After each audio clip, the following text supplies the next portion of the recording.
यकीनन वो वक्त बहुत करीब है जब तुम्हें तुम्हारा रब खुश करने में कोई कसर नहीं छोड़ेगा, बिल्कुल वैसे ही जैसे कि तुमने उसकी रज़ा के लिए अपनी ख्वाहिशातों की कुर्बानी करते हुए अपने सब्र से उसकी रज़ा करने में कोई कसर नहीं छोड़ी। मतमियन हो जाओ, क्योंकि अब तुम्हें तुम्हारे सब्र का इनाम मिलने वाला है। तुम्हारे आंसू जो भी हैं अब खुशियों में तब्दील होने वाले हैं और फयकुन से तुम्हारे लिए अर्श से मौजज़ा उतरने वाला है। सच है कि तकलीफ कोई भी हो सिर्फ वही जानता है जिस पर गुजरी हो। किसी को देने के लिए सबसे खूबसूरत तोहफा दुआ है। या अल्लाह सब लोगों की परेशानियों को दूर फरमा। मोहब्बत तो ये है कि इंसान नींद तोड़कर फजर की नमाज पढ़े और अल्लाह को सजदा करे। नमाज दुनिया और आखिरत की कुंजी की चाबी है। या अल्लाह पाक दुनिया के तमाम मुसलमान भाइयों की रिहाई अता फरमा। कोई नाराज़ हो तो कितना मुतमियन करना पड़ता है ना उसे मनाने के लिए, और एक वो अल्लाह की ज़ात है जो सिर्फ एक आंसू से उम्र भर के गुनाहों को माफ़ करके मान जाता है। जब तुम थक जाओ तो कुछ देर अल्लाह के आगे बैठकर रो लिया करो, इससे गुनाहों का बोझ घट जाएगा। वो गुनहगार की दुआ भी सुना करता है। ए इंसान, हाथ मायूस नहीं होंगे, उठा कर तो दे। मेरी कामयाबी का राज बस इतना है कि मेरी हर सुबह फजर की नमाज से शुरू होती है। लड़कियों को कमज़ोर मत समझना, जब वो टूट जाती हैं तभी अल्लाह उसे पहले से भी ज़्यादा मजबूत बना देता है। जिसने दिल बनाया है वो दिलों का हाल बेहतर जानता है।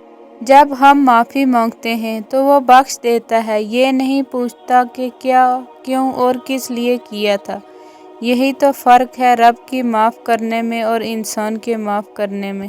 हज़रत अली, अगर नेकी करने के बावजूद तुम्हें तकलीफ़ मिल रही है तो समझ लो कि तुम्हारे दराजात बुलंद हो रहे हैं। भरोसा रखो, अल्लाह ने बेहतर नहीं किया तो बेहतरीन करेगा।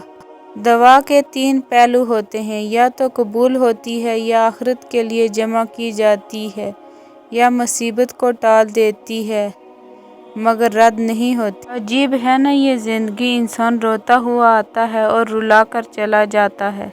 तुमने पूछा था कि ना मैं स्कार्फ क्यों लेती हूँ, तो सो मैं इसलिए करती हूँ क्योंकि मैं अल्लाह को ऐसे अच्छी लगती हूँ। पता नहीं क्या जादू है सजदों में, जितना झुकते हो उतने ही ऊपर जाते हो।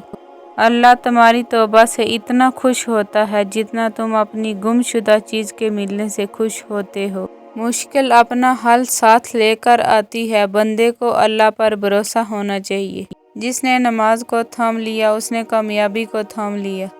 यकीन कीजिए कुछ बातें सिर्फ अल्लाह से करने वाली होती हैं। अहलाक का अच्छा होना खुदा से मोहब्बत की दलील है। कुरान दिल और दिमाग को खोल देता है, लेकिन इसके लिए कुरान खोलना ज़रूरी है। ऐ मेरे अल्लाह, मुझे मौत के वक्त कलमा नसीब करना, आमीन। वो अल्लाह ही है जो दिल की खामोशी को भी सुन लेता है। अच्छे लोगों का इम्तिहान अल्लाह बहुत लेता है पर साथ नहीं छोड़ता। बुलाई का काम कितना ही छोटा क्यों न हो उसे करो, क्योंकि तुम नहीं जानते कि कौन सी नेकी तुम्हारे जन्नत में दाखिल होने का सबब होगी। जो अंधा भरोसा तुम लोगों पे करते हो ना, वो कभी रब पे करके तो देखो। यकीन जानो वो न भरोसा तोड़ेगा और न ही तुम्हें कभी टूटने देगा। दुनिया जिस सुकून को माल और दौलत में ढूंढती है, अल्लाह ने उसे सजदे में रखा है। जब तुम्हें नमाज की पाबंदी करना अच्छा लगने लगा तो समझ जाओ तुम्हें खुदा से और खुदा को तुमसे मोहब्बत हो गई है। दूसरों की कामयाबी पे खुश होना सीखा, अल्लाह पाक आपको देने में देर नहीं करेगा। कोशिश किया करो कि ज़िंदगी के हर लम्हे पर अपनी तरफ से हर किसी के साथ अच्छे से गुजरे, क्योंकि ज़िंदगी नहीं रहती पर अच्छी यादें हमेशा ज़िंदा रहती हैं। सुकून चाहते हो तो मकानों पर नहीं, इंसानों पर खर्चा करो। एक मस्जिद की दीवार पर एक खूबसूरत सी लाइन लिखी हुई थी, अगर तुम गुनाह करते करते थक गए हो तो अंदर आ जाओ, अल्लाह की रहमत नहीं थकी।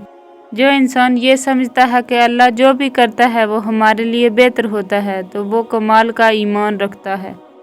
अल्लाह तुम्हारी दुआओं पर राज़ी है, तभी तो तुम्हारे दिल से उसी चीज़ का ख्याल नहीं निकल रहा है। तुम्हारे दिल का एक ही दुआ पर अटके जाना कबूलियत का इशारा है।